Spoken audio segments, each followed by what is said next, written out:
think we can wait another 5 minutes to start. It's 5 o'clock now. Good. You've been.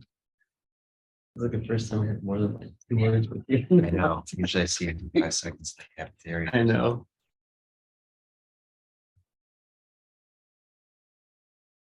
You was done.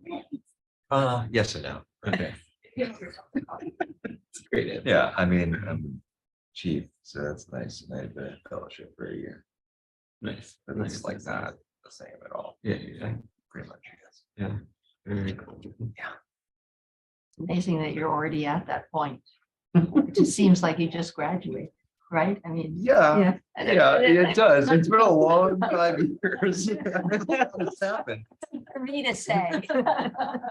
Also, I've had 2 kids in the last 5 years, so, or my wife did. So it's been a long number of The time accelerator or time decelerator? I feel it lengthens. It's, you know, the good things make it go faster than an overall haven't slept probably in 5 years. Rent residency plus kids. Yeah. Plus PhD, were you PhDing at the same time? No. I got it. I was done.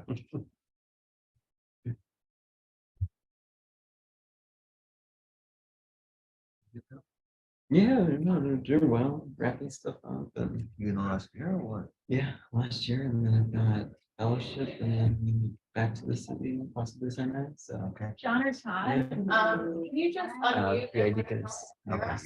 yeah, so be there. I can hear you. Okay, Just perfect. one, I'm in. just 1 year Thank there. you. That's it. Somebody did a. I guess it was resident. She did something. I don't know, it was in Penny. Okay. I didn't keep back. Yeah. That's nice. It's a good household. Yeah, no, it's been good. I'm excited. A little change of pace. Mhm. Yeah. New York Would you has do that sucked me in, so. Yeah. You know.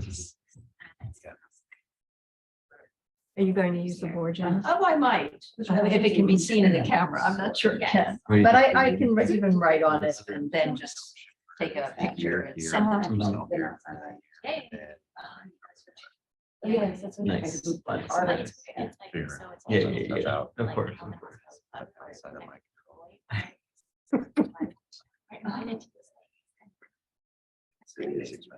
Oh, yeah. I don't have kids, so. Oh, so it looks like maybe some people. Yeah, there's about 5 people on now. Yeah. Yeah. I think only 12 Yeah, RSVP, and usually we only get half of who RSVP'd anyway, so. Which sounds like. Whenever you're You're used to it. Great. Want to give it a couple I'll more give it a minutes. couple of minutes. Your jacket is- Oh, thank you so much. Okay. Busy? Yeah. It's very sort of intense rotation where I'm chief of the rhinology sort of service as well as all of the consults. So I'm like constantly doing double duty. And 3 more days Do of you it. get to see your family? Wait. Weekends? You said a beat. This is a rough one. This is a rough. Most months are not like this. I think it's a pretty good year overall. This is one of the That was tough blocks. Yeah, it's like operating. Oh, I just like, I Every day usually it's all just about, see, I like, feel like the qualitative, I'd say like like 9. yes, no. I didn't realize. Yeah. We just get like a, but go. So you can like sort of tighten it But, down. it's good. I like it. So As Yeah, long as you're- essentially sort of like a level of like. Sure. Like the It's environment. yeah, I see. I see. Everyone was sick over the last 2 weeks except for me because I wasn't. There you go. But I was only home like when everyone was kind of like at the tail end. So it was only on the weekends or like on the tail end, but I still had to take care of the kids. My wife was just like not. So it's been a constant. Right. I guess that's the only upside is I just don't get any of the pediatric illnesses. Got it. I miss them all. So he was super infectious. So, but who made the idea of chest pain? No, yeah. Sorry, very excited. Yeah, you just sort of like were thinking outside the box. Well, I don't know, it's just my infection. Yeah. Mike Lightman is Yeah. supposed to come. Maybe we can go ahead and get started. Yeah, he did say that there's a chance that he would get Autumn, You would be but- late. Yeah. Okay. So I can just, should I look at the camera? So this is everything we can see. Okay, well, I'd like to welcome everybody to our second session of the new physician scientist career development series. Today we're going to be talking about mentoring, but before we get into the session, maybe we could have the next slide after this. Oh, yes. So we sent around a needs assessment survey last time with a list of different potential topics, and the topics that seemed to be of greatest interest were mentoring, which we'll talk about today, getting funded, time management, publishing, obtaining a faculty position, that could also include negotiating, and then a series of meetings that we'll arrange with physician scientists from Mount Sinai or other places to talk about their career path, how they made their decisions and what went well and what they would do differently. What we didn't get from respondents were other suggestions for future sessions. So we will be sending out another survey just to get specific suggestions. And then the next slide, I'd like to introduce our 5 panelists for today. Erin Beck over there is a new assistant professor of neurology. Matt Hernandez over here is a graduate of our MD PhD program. He's in his 3rd year in the pathology residency and he's chief resident. Ben Laitman is another graduate of our MD PhD program. He's in his 5th year of the ENT residency and he is also chief resident. Mina Risk, who is in his 2nd year in psychiatry in the physician scientist research track. And then finally, Rachel Solnick, who's a new assistant professor in emergency medicine and population health. So with that, I'd like to introduce Dr. Janice Gabrilove, who will oversee today's session on mentoring and being mentored. So thank you, Janice. Thank you. So I was asked today to really focus on finding a research mentor. And part of that conversation will focus on what is mentoring and what's our knowledge about best practices in mentoring. There's a wealth of information about mentorship and mentor training, and there's actually a whole science of mentoring. There is a website I was just mentioning to Margaret called the Early Stage Investigator website on Sinai. You can Google it. I will provide the link to Margaret. And on there's a lot of resources and information about mentoring that may be useful for you either now or in the future. So in our brief time together, I'm hoping that we can that at the end of this, you'll be able to define the role of a mentor, specifically understanding a little bit of the difference between mentor, coach, and sponsor. Identify characteristics of an effective mentor, and the converse is those characteristics that are perhaps not ideal in the mentoring practice. Delineate best practices for identifying and selecting a mentor. Not every mentor is the right one for you. It's a partnership. You need to really have some self-awareness. We'll talk about that. Expand your mentorship horizons through exposure to the experiences of others, our esteemed panel, as well as from one another, those online, those in person, and accelerate the process of becoming an effective mentee. There's a lot written about mentorship and mentoring and mentor training and its impact, but there's very little written about understanding the perspective of what it takes to be an effective mentee. So it is a 2-person process or sometimes more than that. So let's just brainstorm for a moment about how we define a mentor. And maybe I'm going to write this on a board and I can take a photo of it at the end and send it around. So just from the group here, or those of you online, what comes to mind when you think of a mentor? A pathfinder. Pathfinder. Great.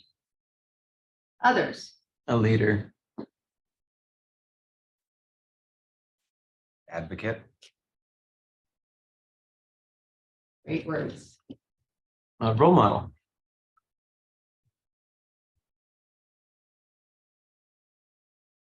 Guide. A guide. A guide, Dr. Malone put a supporter in the chat, Dr. Malone put a supporter. a supporter. Teacher.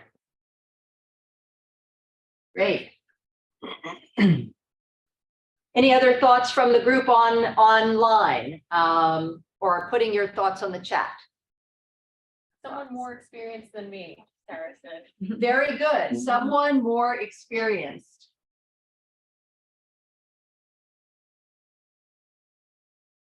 I am a terrible speller, so. Good. Those are all great ideas and really capture the essence of a mentor. So let's look at what we know about mentors. Mentors are people with career experiences willing to share knowledge, provide emotional and moral encouragement, give constructive feedback on performance, encourage and help to create opportunities, and serve as many of the comments you mentioned, a role model, advisor, counselor, guide, supporter, tutor, and advocate. So you see, you know all this already. So should we end? No, we'll keep going. And so this is taken from the Council of Graduate Schools publication, really describing some of the key operatives of a mentor. Let's take a moment just to talk about mentor versus coach versus sponsor. So I like to think of mentor as really a more holistic role. It's an experienced individual, and this gets to the comment that someone made, some more experienced than me. An experienced individual who imparts knowledge, shares valuable experiences, and provides advice, moral support, and access to others to advance the professional growth and career development over time of a less experienced individual. So again, that mentoring role is very holistic and incorporates the roles of coach and sponsor with the many facets of the mentor's role. When we think about coach, it's an individual who provides personal or professional goal-focused training to achieve a specified skill set. And certainly a mentor may be doing that, but they do so much more. A sponsor is often an individual who advocates for you to others, but may not have any role in actually enabling you to advance per se. And so sometimes your mentor is going to function as a sponsor, but it's when you're thinking about looking for a mentor, you really want to look at these other attributes. And sometimes a coach, a sponsor is equated with mentoring, but I think this helps one realize that it's really much more than that. So what are some of the qualities of an effective mentor? Let's hear from the group. And this gets a little bit to arming you and enabling you to think about how to select for a mentor. So what do you think are some of the qualities of an effective mentor? Or if you prefer to sometimes look at the glass half empty, some of the qualities you want to avoid. They're good listeners. Good listeners. We have Right. some comments in the chat. Networking, responsive and available. So excellent. Good listener. Responsive. Available. I heard somebody else shout out something. Aware of the mentee's strengths and weaknesses.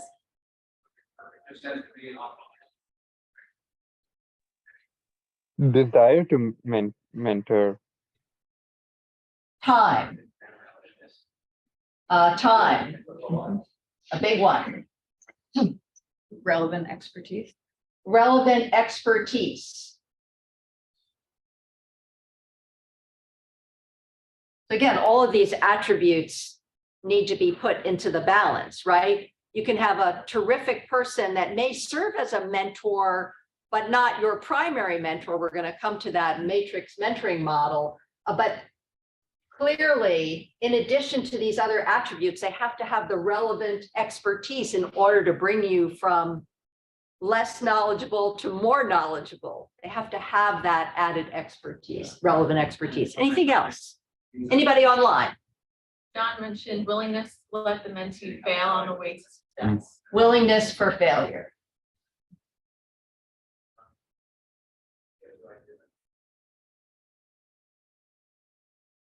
Great. Terrific. So let's look at what some of the literature says. Again, you're all on point. These are best characteristics of effective mentors taken from Medical Teacher from 2006 by Romani et al. And these are some of the characteristics: imparting confidence and trust, ability to create an environment conducive to achieving excellence, open to other ways of thinking and doing. I think that came up in our little brainstorming exercise. Being an active listener came up before. Advocacy helps to advance problem-solving capacity and readiness.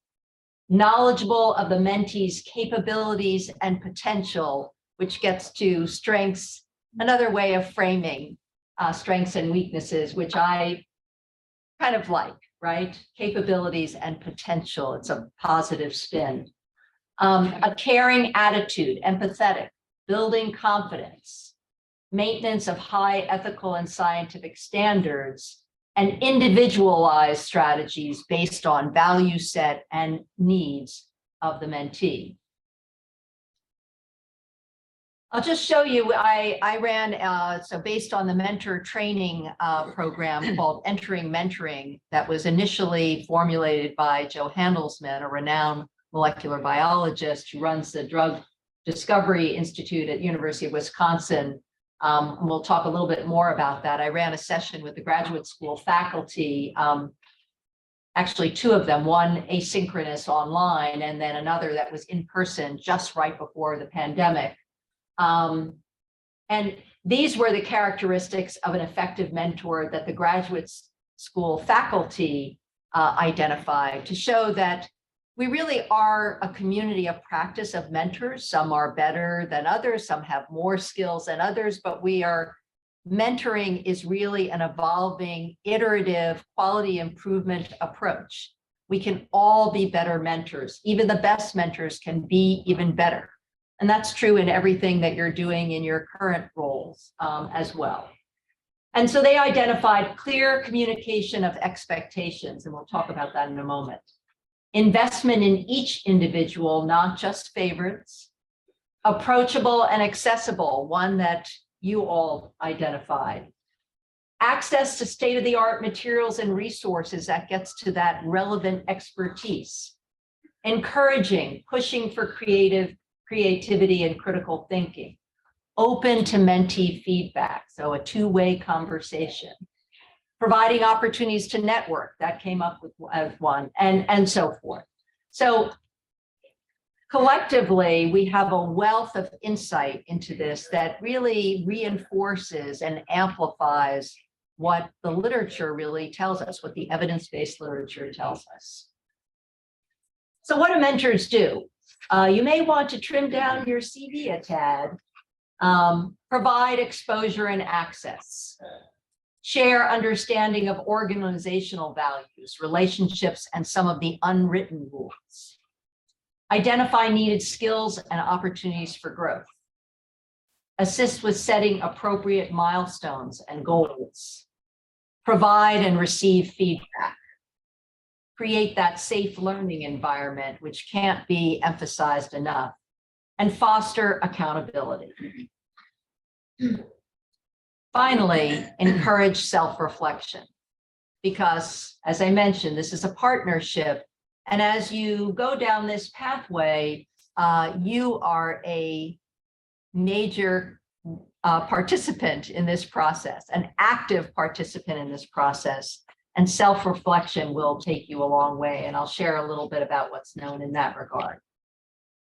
So from the Joe Handelsman Entering Mentoring training program, which we use here and is being used across the country to really encourage evidence-based mentoring practices, that program really identified 6 core competencies.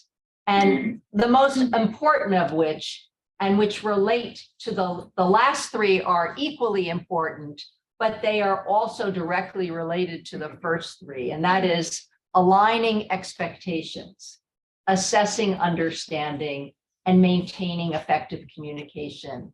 And I'm raising this in the context of your going about finding a mentor by letting you think about what it is you want to look for. And some of the questions you're going to ask are going to relate to the capacity of the mentor to exhibit these capabilities and competencies. And then when you train to be mentors, and you already in your residencies, you're mentoring medical students, in your fellowships, you're mentoring residents, as faculty, you're mentoring others, on and on. And so it's never too early to start to think about this. You're both a mentee and a mentor in the research enterprise and healthcare enterprise. So let's just switch gears a little bit and talk about best practices for finding a mentor. So the first is to know your goals to inform the ask. You really need to think proactively about what is it that you want to get out of this relationship. Where is it you want to go? That doesn't mean you may travel the road and come to a fork in the road and realize you have a whole new series of decisions to make. But at the get-go, you need to have an idea of what road you're going down and what is the ask. As opposed to going to somebody and saying, tell me what you can do for me. That is not going to work as well and not get you in the habit of being in charge in part of your own destiny. Identify your mentoring needs. What's important to you? We'll come back to this in a moment. Be proactive and prepare. Do the research beforehand. Talk to others. Leverage your networks. Speak with people you know who may know individuals that you're considering to take you under their wing. And assess your own personal values. Consider people you admire and who you look up to, and evaluate what matters to you most. All of these are good exercises and are recommended in the literature broadly about best practices for finding a mentor. Other best practices include assess for fit. So you want to evaluate an individual's communication style, their work ethic, the prior track record as a mentor, and what the progress of other prior trainees has been, the work environment, the culture, and the tone. Some people really need a much more hands-on approach from a mentor, and others need to work much more independently.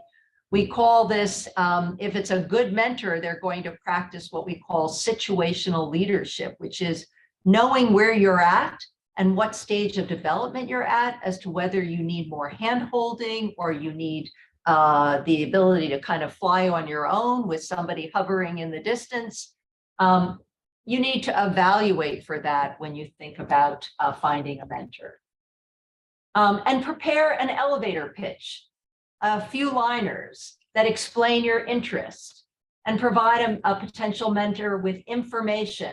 Again, those expectations. It's never too early to try to align expectations, to have some clarity of what you expect if you were to come on board. The time commitment, the goals, this is information that a mentor needs to be able to decide whether they can meet you halfway and they will be able to be successful and in enabling you to be successful. So that really helps to align those expectations from the start. the lack of alignment is a major reason for, and the lack of communication, which relates to that lack of alignment, is a major reason why mentoring relationships don't work out. So another point before we get to our panel, and I'm going to ask them some questions, is this notion of a matrixed mentorship model. And this is from Binghamton and colleagues, published in Academic Medicine. You will, if you're pursuing research, likely to have a primary research mentor. More and more, we often suggest that there's a complementary mentor in many of the programs that I run out of the Clinical Research Education Program and under the CTSA. If you have a basic science mentor, we often suggest a complementary clinical mentor who may have better insight into the clinical phenotype or the scenarios in which that science may apply, not taking anything from the basic science expertise, and vice versa. Somebody in the clinical realm that may be a mentor may not have the methodological expertise in biostatistics to see your science through. So no one research mentor, it may not be a standalone. And it's a good idea to think of this framework that you have your research mentor or mentors, a scientific advisor who is somebody who is often discipline related, who can serve as a sounding board and help you navigate the enterprise, a staff member, somebody in the grants and contracts office or in the IRB who's your go-to person to find out the real deal, nitty gritty, someone in the Office of Research Services who can again help you navigate. Cultivate those mentorships and really think proactively about them. And then near peer mentorship, which is some of what we're doing today by our panelists who are a little further along than some of you who are attending. And then at the center of this is you, self, learning self-management skills, which all of these mentors should be encouraging and advocating for. Because that will enable you, again, to be in that driver's seat. And this is further detailed from a working conceptual framework that we published on recently in the JCTS. Again, self-directed learning, this self-management component, which really propagates self-awareness, project management, your ability to kind of determine your goals, that allows you to have more productive conversations and to enables you to have a much better roadmap in mind in terms of reaching out to mentors. So just to end here, and then we're going to open it up to our panel, some of the mentee best practices that are out there.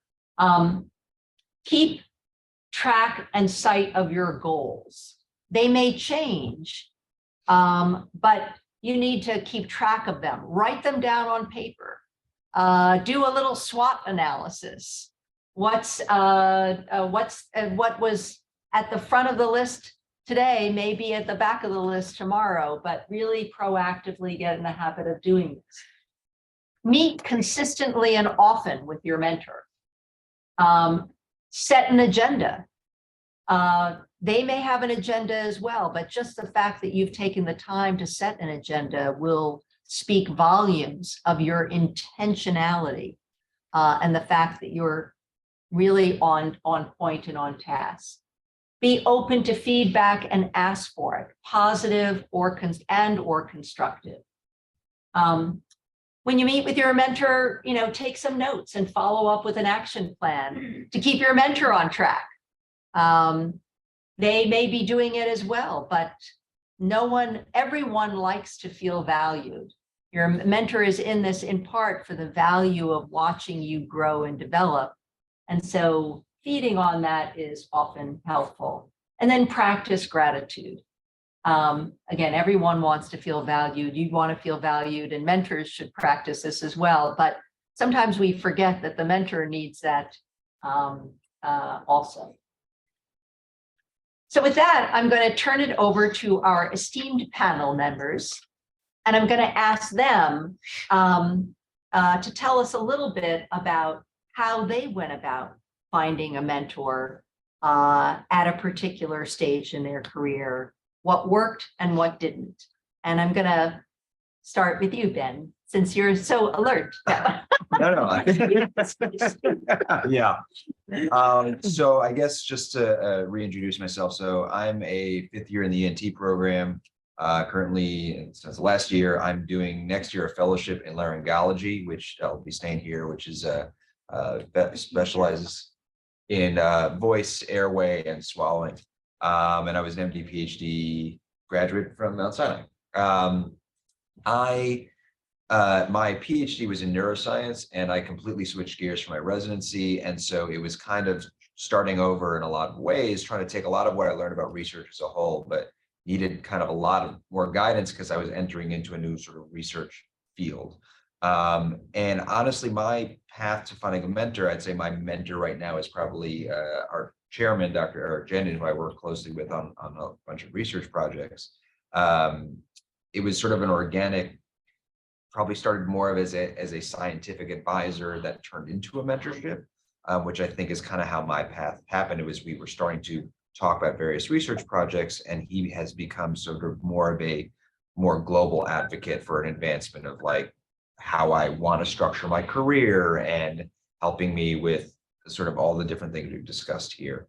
So I guess my path was sort of to say that I think it doesn't always have to, in my opinion, start as I want this person as a mentor, but sort of I have a relationship with this person in some sort of capacity, maybe scientific in nature, and that over time that relationship might grow into more of a mentorship relationship where they're really starting working towards advancement of your career and so forth.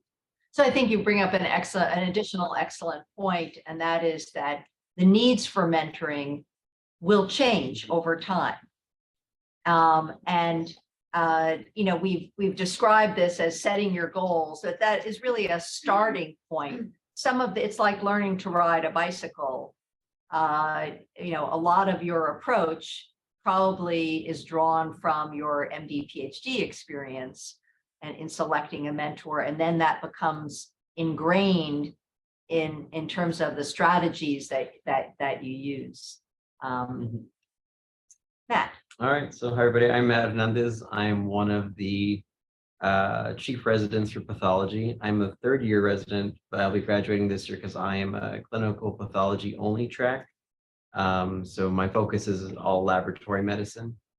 So I will be doing a fellowship actually in microbiology at EI Deaconess in Boston next year for a year. And then it's looking to come back to the city. So to be determined. But like Benny, I actually did my MD PhD here as well. Not long after, like a year or two, I think. And I kind of have a little bit of a hip hopping around the country. So I've had several kind of moments where I've had to learn how to select mentors. And I think one factor that was really important was also kind of understanding who I am and how I've evolved in my own interests, but also in my goals and how those change and how those different mentors influence that as well. So I'm from very South Texas, a very insular area, very predominantly Mexican American, college in Rhode Island, went out and worked out at the NIH for a year. And I selected that really from a culture fit from having interviewed at multiple NIH labs. And I found that this was actually a really best fit for my own interest in microbiology. And there was definitely a gut instinct, I think, in speaking with the folks there that I knew they were going to cater to me and expose me to technology and research and just a brand new experience that I never would have thought I would have been able to have gotten anywhere, be it the main campus. And then I came to Sinai knowing very well I wanted to do micro. So, I had done my research beforehand. I had seen folks who I think shared similar interests with me. And I found my PI, who was Viviana Simon. And my research was looking at HIV evolution in vivo and pathogen host interactions. And I loved what I did. I, had great skills that I developed for my PhD. I really have to give Viviana a lot of credit because she had such good skills, I think, in positioning me and being very aware of where I was in my needs and my training to get me to that next step and to get me and push me to network and, you know, mature as a physician scientist or upcoming physician scientist. And I decided to stay in pathology because I knew I wanted to go into microbiology. And with that, my interests have evolved. I've really started to go into the realm of utilizing diagnostics from a microbiology lab to inform not only like pathogen evolution at a community basis, but also understanding, you know, what new diagnostic methods we can start to utilize in the lab and how that impacts patient care. And with that, I've, you know, kind of serendipitously found mentors who have very different aspects from each other, you know, and these have come all from all over the world, and now who are Alberto Panis-Mondolfi, who's our director of molecular microbiology, Mia Sordillo, who is our director of systems microbiology, I believe, and they each have facets that some overlap, but they're also so distinct from another that they contribute in ways where Alberto is amazing at putting me in positions for networking and for, you know, helping me evolve in my own like technical understanding and clinical reasoning, whereas Mia is a really, really great clinician and is helping me, you know, really consider that when starting to write papers and, you know, apply for funding and everything. So I think having these opportunities and learning from their own growth and development has really put me in a good position. So yes, but lots of it definitely takes a village. I don't think it's a one mentor thing. It's not API. I think it's a group, and that group changes as your goals change too. So I think you brought up many good points, but one in particular is the concept of cultivation. That you know, we are part of our training inherently is to be good observers. So observe people around you and cultivate those relationships, and they will evolve to mentoring relationships when the need arises. So I think that's a great principle. Hi, everybody. I'm Rachel Solnick. I am new-ish, started in the past year and a half ago, assistant professor in the emergency departments, as well as a joint appointment with population health. And my interest is in sexually transmitted infections and as well as HIV prevention. And I've thought, like, while you guys have been talking about how it's so good to see that sometimes some of the challenges that you think are just yours are also like other people's. Like I've lamented the fact that the NIH doesn't have, you know, like an institute of like emergency medicine. And that's always been a hard thing for our specialty to really have a really deep like pathways, pipelines into research, is that we're all sort of like all over the place just because we see all sorts of things. And as I've evolved in my research interests, I've been mostly finding more senior mentors who are good at research and not necessarily always like in STI. So it's a very, very slim segment. And so, but there's so much that others who are smart people can contribute just by way of just being smart people who like know the research game, that I've still been able to get a lot out of those relationships. And it's also taught me a bit in terms of like how to mentor up, in terms of like, okay, well, I'm really just gonna like do my own thing, and then hopefully this person's gonna like keep me on track. We're gonna both keep each other on track. I was lucky that when I came here, I actually just serendipitously almost, because this is the place I was going to go anyways, but there's two like major ED HIV researchers and STI people who are also researchers here. And so it's been interesting to see how it's like a different kind of mentorship you get when you're with somebody who's like in your area versus somebody who's adjacent to it. And there's just like the fact that I can work in both situations, I think is a good sign for anybody who's interested in research, that like, if you want it, like you can make it work. So I think you raise a couple of issues. One is that, I mean, you are very well situated with two departments that are very committed to research emergency medicine and population health. And they're complementary because there are people with methodological expertise and clinical phenotype expertise in emergency medicine. But then you have the methodological gurus kind of in population health that can help you with the statistical framework, database, longitudinal data.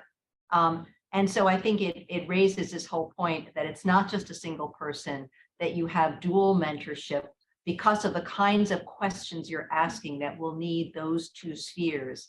And the good news is, especially for those two departments, they work very, very collaboratively. And the people, the leadership in population health sciences is very focused on really bringing that methodological expertise, especially in biostatistics and longitudinal data analysis to that framework. So just for those thinking about going in research, that you often need this complementary team. One person is not going to be all. And sometimes we get into especially in medicine, we are working very closely with somebody who's a fantastic clinician and really is going to help open doors for us. And they have a wealth of knowledge of the clinical phenotype, but may not have the right methodology skills. And so you need to complement that. And I can tell you that it'd be very unusual for anyone to feel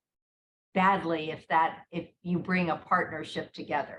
That's going to actually be added value for everyone.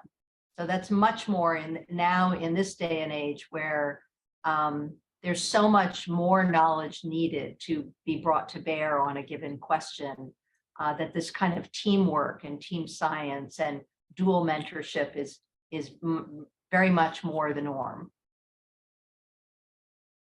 That's Mina. Yeah, hi everyone. My name is Mina. I'm a PGY2 in psychiatry on the physician science track.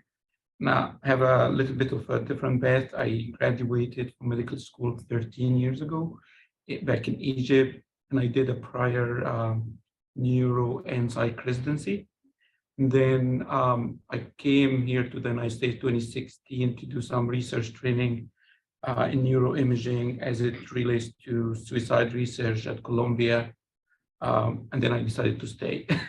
And now I'm doing the residency again to basically get my license. I spent 5 years at Columbia doing neuroimaging research. And during that time, I had two mentors who are both like very senior researchers in suicide. And I wanted to emphasize that they're both totally different personalities. Like one of them was like very on top of things. I would send an email to him, would reply in 5 minutes, or send a paper, would review same day or next day. And the other one would like take 2 months to even look at anything I send, or I have to send like 5 reminders.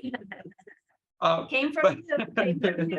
I just want to say that I at some point I could find some like middle ground with both of them, and they were both very supportive, but like in different way. One thing that I found very helpful is reviewing with each of them my goals every like 6 months.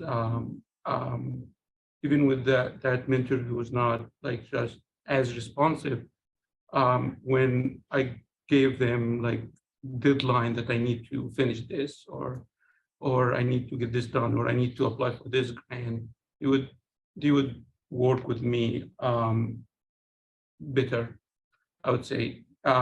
Now, when I started preparing my application for residency, I had all of these in my mind. So I did a lot of research. I only applied for research track, and I got invited into like 10 or 12 programs. So in each of these programs, I had like a plan for someone to mentor me in this program based on a lot of research, a lot of asking people who worked with this person before. And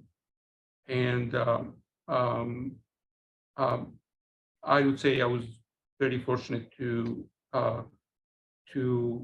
match here and be working with my current mentor in the same area I'm interested in, who's also very supportive and responsive. But one thing that I find very helpful with mentor is being assertive, and don't be shy to ask all the time. So you made many important points, but one thing that I failed to say was, don't be afraid to ask for advice, even when you don't think you need it. Sometimes either from imposter syndrome, or you want to demonstrate that you are independent, that you're not a burden on anyone, you're self-sufficient. You forget that somebody actually wants to feel needed. And that can actually, if you don't go out of your way to ask that advice, you may not get as much out of that relationship. Because just as you want to feel needed, so does your mentor. So that's, I think, a very good advice, assertive and ask for advice on a regular basis. Erin. Yep. Hi, so I'm Erin. I'm a relatively new, also assistant professor in neurology. So I started I didn't start, but I did an MD PhD at Columbia. And my PhD was in basic neuroscience. And then I did a neurology residency also at Columbia and decided I wanted to continue to do research, but change kind of areas quite dramatically. And I actually did a 5-year fellowship / postdoc at that NIH doing neuroimaging and multiple sclerosis. And so now that's what I'm doing here. Started my own group, and I'm spending most of my time doing research here in that area. So I think, my primary mentors have for sure been my PIs, both during my postdoc and my PhD. And so they were chosen not necessarily for their mentorship ability, but because the area of their research was something that I wanted to do, right? So I think that, and that comes with, and obviously I wouldn't have joined their labs if I didn't think that they were nice people and that they would be reasonable mentors at least. But, it means that they had some weaknesses, I think, in their mentor, in their skills and their expertise. And so I think what's important is to be aware of that and to not be shy about seeking out other people that can help where your primary mentor may not be able to. So for instance, at the NIH, my mentor didn't write grants because you don't have to do that at the NIH. So when thinking about writing grants, he was not the best person to help with that. So, you have to seek out other people. And I think I just wouldn't be shy about, I think people are flattered when you come to them and ask them for advice, I think, and I think most people are happy to help out more junior people and to give advice. They may be busy. They may say, no, I don't have time, or they may say yes and then not respond to you because they don't have time. But I think it doesn't hurt to ask. I think it flatters people, and you might find someone who's going to give you really good advice and be a good mentor and kind of other aspects that you don't necessarily get from your primary mentor. Questions from the people online, and yeah. Thank you. And this has been a great discussion. I was going to ask about the potential conflict between PI being your mentor and having another mentor. There's not always alignment in terms of goals. The PI clearly wants the project done, and it may align with your own personal research development, but it may not. And so do you recommend having the second mentor if your primary mentor is your PI? Because again, career development may be something that, or other things like writing grants may not be something that your PI is necessarily going to be helpful with. So So we talked a little bit about this, that it is always a good idea to have kind of a primary mentor or mentors based on the goal and the skill set needed to be brought to bear on the questions that you're asking. And I think there's much more receptivity to that complementary mentorship. Again, it depends on the environment. That might be less so in a wet lab based project than certainly in the clinical research realm. Complementary mentoring is important. There's still somebody who serves as primary. I think there has to be the rules of engagement, that aligning expectations. If there are two mentors and the trainee, then that needs to be a group effort, and aligning expectations, what the roadmap looks like, what the contract, I mean, it's not technically a real contract, but how do we go forward, so that everybody's on the same page. And that is actually the utility. We didn't talk about this at all today, but there's something called the Individual Career Development Plan, or the IDP. And that is really the function of the IDP, is really a self-management tool.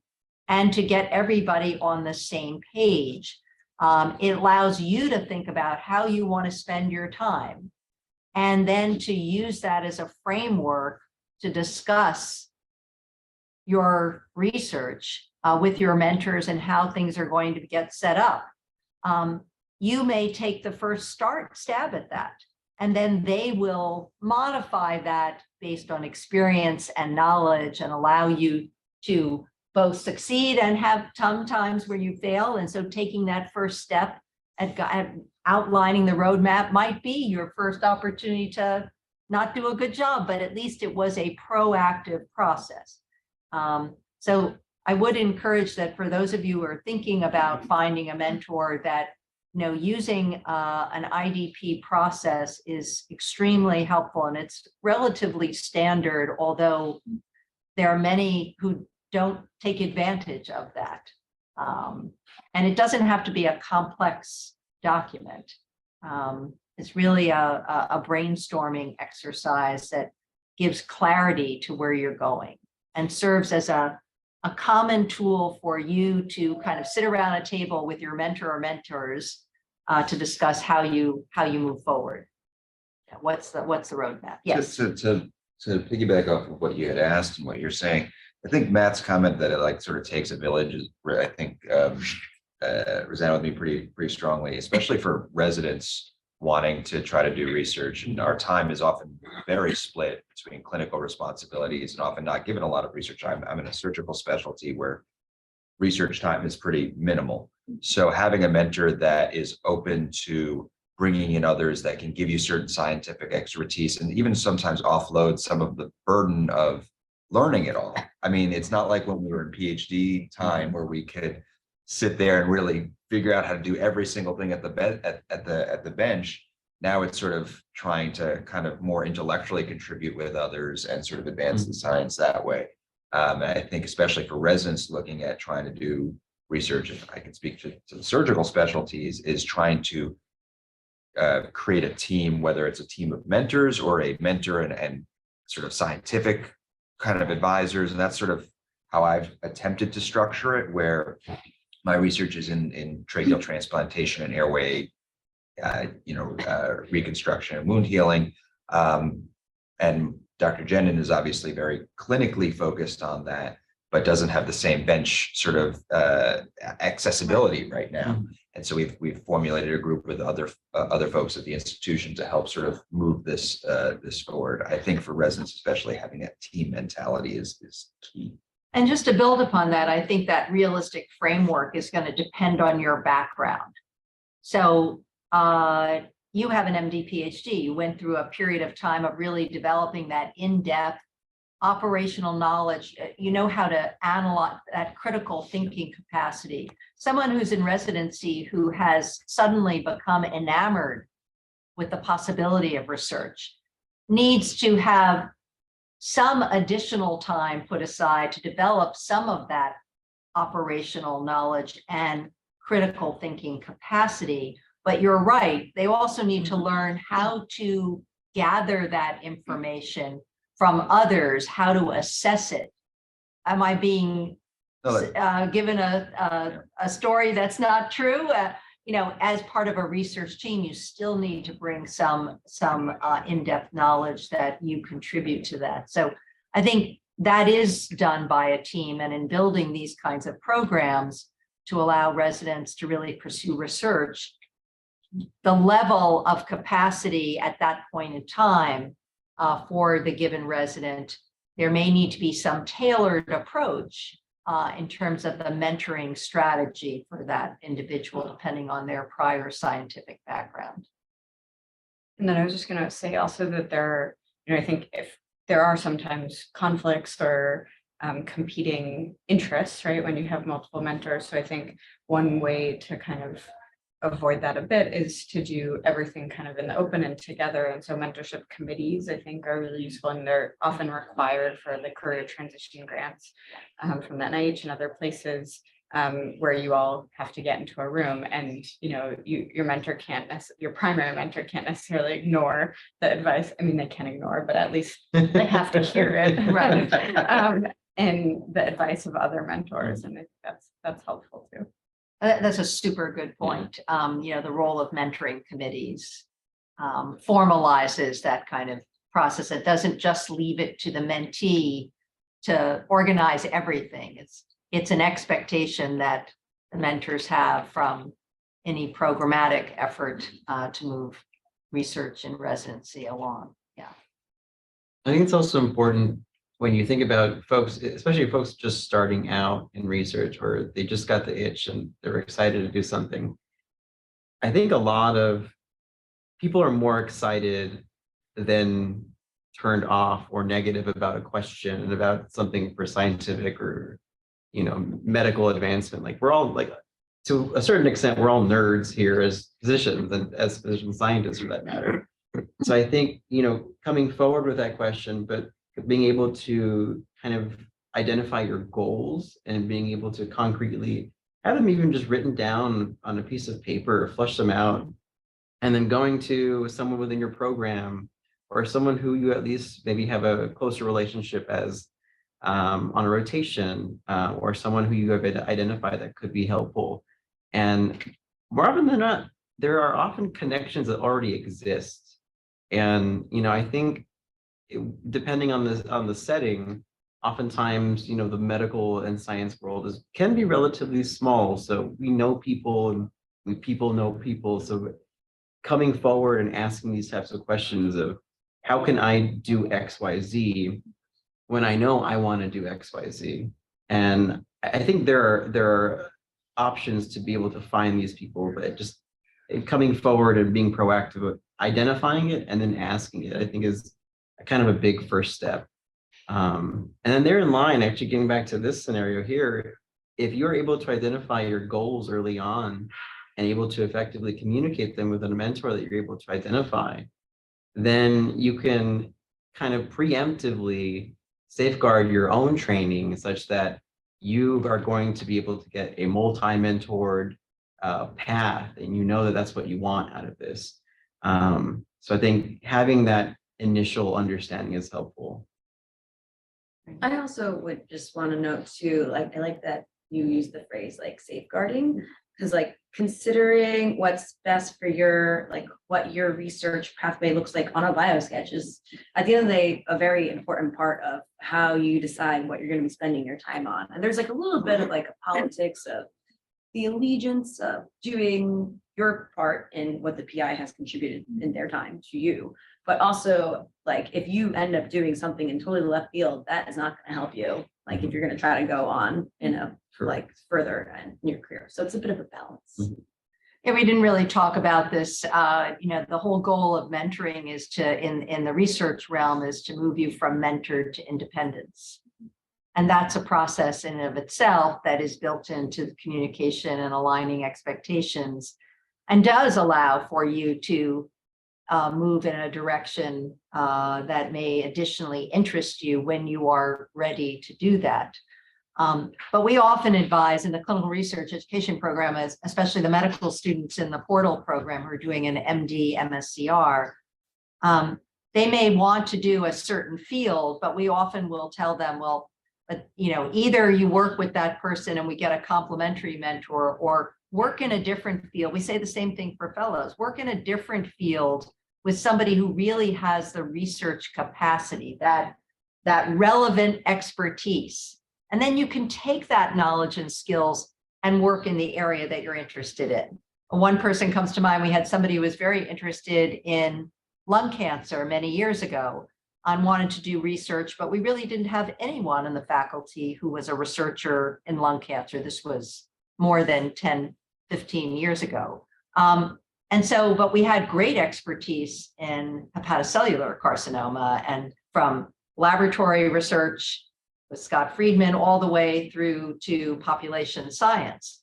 And so that person focused on that disease, really learned the methodological skills around a different cancer, but then was recruited to be a lung cancer researcher at Memorial. So it's not always you're best going with that relevant expertise. Doesn't have to be the specific disease that you're interested in. If you learn the skills and knowledge, you'll be able to then use that to apply to a particular area of medicine that really is your passion, but you have to learn the methods first. Yes. I was wondering if anybody had sought out mentorship outside of Sinai, and if they had, how they went about that and the dynamics of that.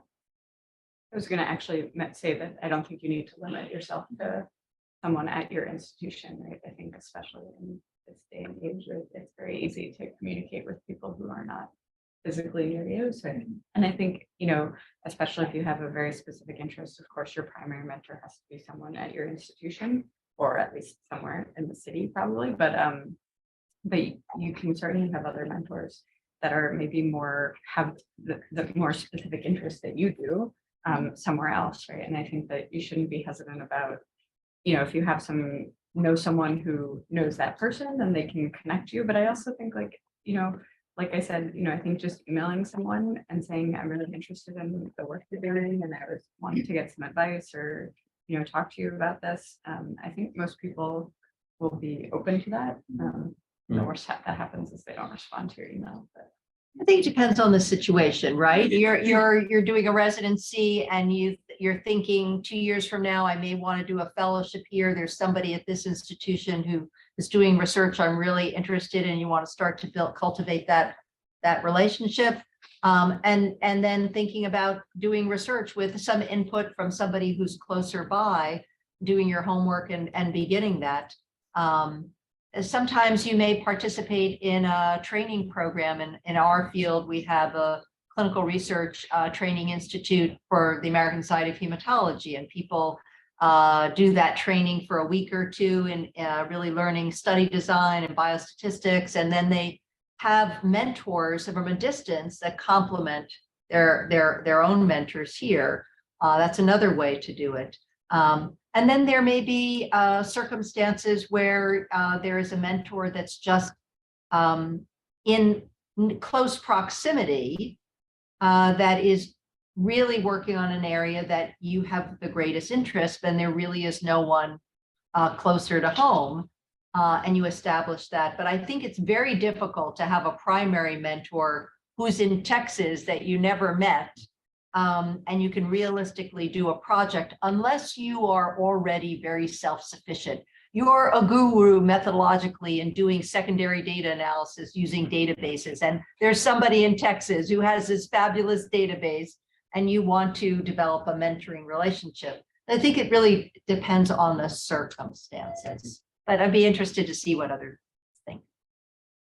I also really like the whole meet lots of people approach. I almost feel like, I don't know what you guys think about this, but like, if you are only ever mentoring people that you have emailed and you haven't sent out more emails than you actually have as mentors, and perhaps you're not meeting up people, because just those intro meetings where you're sort of seeing if there's a fit or if there's just like something else there on the horizon that you haven't thought of, those are just helpful to have in like your long-term career, such that if you circle back to them later, it's like, oh, actually I know you, and it just makes things easier, or you just get to meet new people. So court a lot of people before you settle in on a mentor. And I also think that like I meet my mentors here on Zoom anyways, so I feel like why not just Zoom wherever?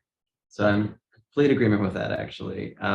In 2 stages of my training, I've had mentors which have said, one when I was applying for residency, one when I was applying to fellowship, where I said, oh, I'm just going to do these interviews, for example. And they go, no, no, no, like you're going to do all that are like monetarily and time-wise feasible. And I asked why, and the response was, no, the goal here is also to start developing and cultivating yourself as a trainee, but also to meet people. Right. And in reality, I've like along that trail, I've met folks who like, and who we maintain contact, and our goal is actually to do studies together. We talk about it and things will happen and other studies come into play and, our time gets lost, but they're still always there for me. And those same people actually have come forward in fellowship applications then as well, because I reunite with them, I unite with them at meetings. And are we on any papers together? No, but we like delight in, the same studies, and we have these type of connections that we can do stuff. I think that's important. So taking advantage of talking to people, of networking will only help you further. I think for residents who are currently kind of trying to find their interests and figure things out, I think taking advantage of the time to sample your interests and however your program structure allows it. So I'm in clinical pathology, for example, like we rotate through microlab, and we get family medicine residents that rotate. We get OBGYN that comes in, you get hemonc that will rotate through transfusion medicine. And this is just a great way to kind of develop your interest, number one. But if there is a research component into it that you don't know if you may want to partake in, it's a great way to meet people and understand the field. And so take advantage of these moments in time where, if they're allowable in your training program, use them. So I think the hour is coming. I just want to pick up on those 2 points. I love the phrase court many before making a commitment. I think that's very good advice. And I think the notion of, take advantage of these opportunities. And I think your mentors did exactly what one of the best practices is to make you aware and open doors to opportunities. I'll give one short story in my own career. So some of you may know Barry Kohler, who I consider to be a mentor, and he recruited me here to Sinai. Maybe I should thank him, maybe I shouldn't, but he recruited me. And when I first got here, he put me on the review committee for the American Society of Hematology. He was president that year of the American Society of Hematology and invited me to be a reviewer of abstracts. And so I went to the review, and there were all these big wigs in the room, and I got to meet them, and I got to talk to them.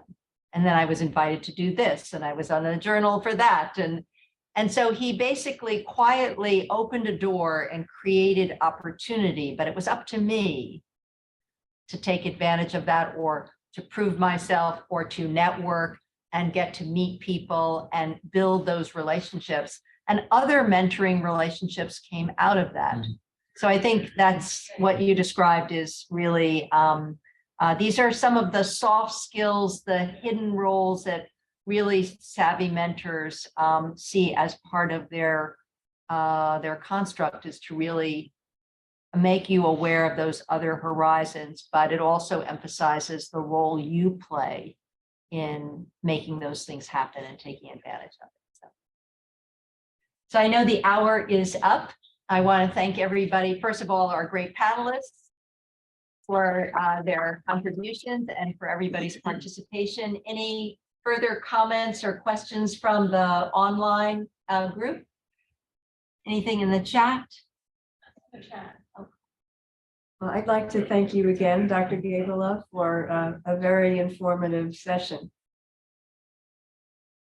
So thank you. Thank you, everybody online, for your attention. Thank you and good night.